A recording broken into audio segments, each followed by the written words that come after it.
So our next speaker is Gonzalo Diaz, and he'll be talking about proportional apportionment, a case study from the Chilean Constitutional Convention. And as soon as you're ready to go, Gonzalo, go for it. Thank you. Well, good afternoon. My name is Gonzalo Diaz, and I will present you this joint work with Javier Zambrano, Jose Correa, and Victor Verdugo, which title Sam told you. To begin with this whole story, this begins in October year 2019, where Chile had one of the biggest social protests in our recent history. And one of the main demands from people was to have a new constitution written in democracy. So the same year, politicians from different coalitions made an agreement to begin a constitutional process. So a year later, this actually began with a referendum to decide whether we want a new constitution or not. And the yes option won by a vast majority of nearly 80% of the preferences. And finally, this year in May, we had these elections to choose our representatives to write this new constitution under a proportional representation system, the same used in Chile to choose our parliament representatives. But with the novelty, this mechanism, there was this mechanism in addition that enforced gender balance in the election of the representatives. So, Gonzalo, your slides are not progressing in our view. Are not progressing. Oh, this is a problem with Zoom. Excuse me, I'll have to share it this way because it seems this is not showing well the transition. Okay, we're on slide 2 now. Yeah, yes, this is the big protest, the political agreement, the referendum, and the actual conventional constitution who is writing the constitution today. So this whole story inspired us to design and test new ways of implementing a proportional election but in more dimensions to include a gender balance rule.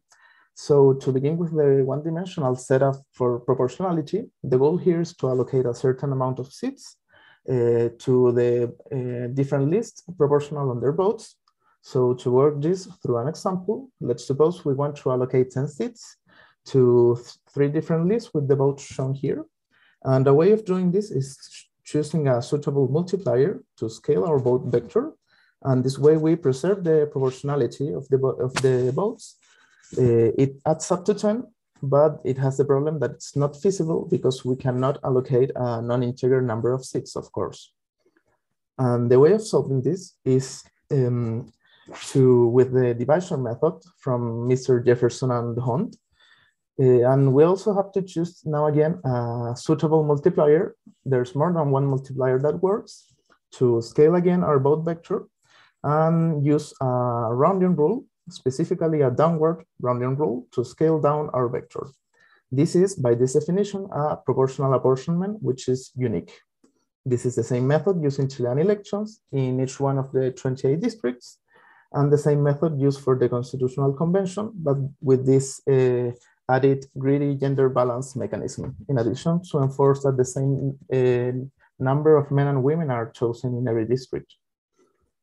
This setup allows us to extend the notion of proportionality to more dimensions. For instance, we can do an allocation in political and geographical dimension. So using the same example, let's suppose these votes were casted between these two different districts, and we want to do an allocation that preserves the former allocation we did to lists. And the way of doing this is with two-dimensional proportionality studied by Walensky and Demange in the 89. And we basically need to scale our matrix in a certain way.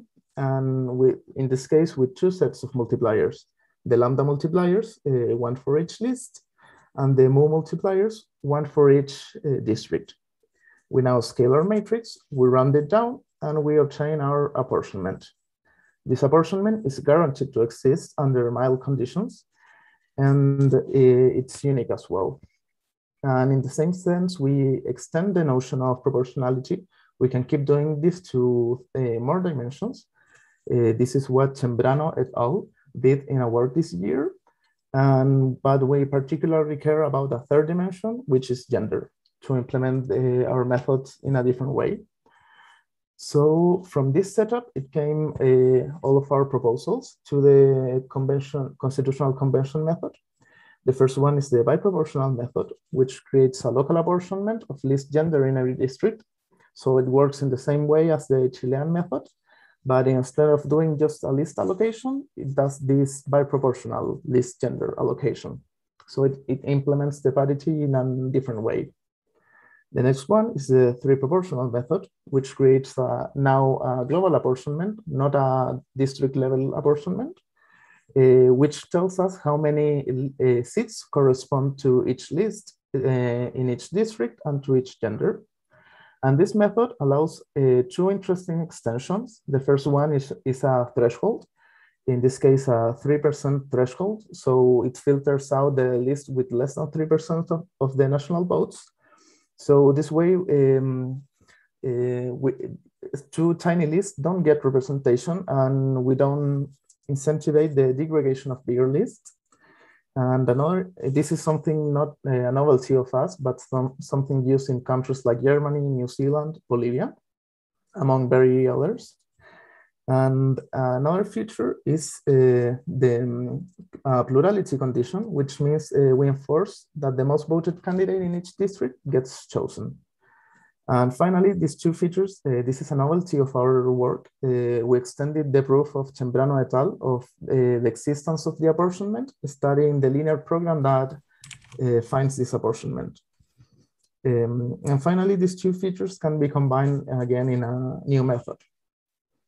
So now looking at the different outcomes this method have in terms of the configuration of their parliaments, we will begin with an interesting example, which are these green dots, which is the Green Ecologist Party in Chile. We can see here it's the sixth more important national political force, but despite this fact, they don't get representation under local systems because they are not strong enough in every district to get representations, but they are strong enough in the national level, and this gives them 5 seats. The two more observations are how effectively the threshold eliminate these various small points of tiny lists who get only 1 seat, and how the three proportional method with plurality and threshold gives us an interesting middle ground where we don't completely leave aside all the local lists, but we choose just the right and important leaders in their district, which we believe it's a valuable property and a valuable balance between local and global. In the table below, I want to show particularly this malapportionment result. Malapportionment is a measure of how far away is the vote share and the seat share of a list. And these two metrics shows us how different the local apportionment and the national apportionment are. And this is the reason why these local methods perform worse than the global methods in terms of the national apportionment of seats to lists. And it happens the other way around in case of the local malapportionment. Another interesting result is the experiment of robustness we ran, where we applied a choke of votes randomly, normally distributed to every candidate to see how many seats were transferred between two lists. And this is the distribution from various simulations is plotted here.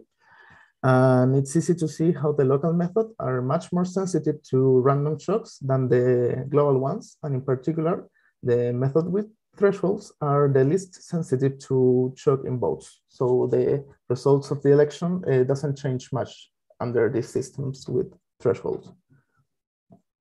Finally, to begin with some conclusions, we presented 2 families of method, the globals and the local ones. And the virtue of the global method is how they avoid the problem of malapportionment in district. Here's a map of Chile with the district colors according to the voting power in each one. And the global method, in the global method, each vote counts. In contrast to local method, where people are constrained to their district and how much power they have to choose candidates in their district. And also, methods with plurality balance the local and national representation without sacrificing much proportionality and representativeness. Finally, the lesson here is that linear programming and algorithmic tools allows the design of new methods with valuable properties for equity and inclusion in democratic elections. Thank you very much for your attention, and I'm looking forward to your questions.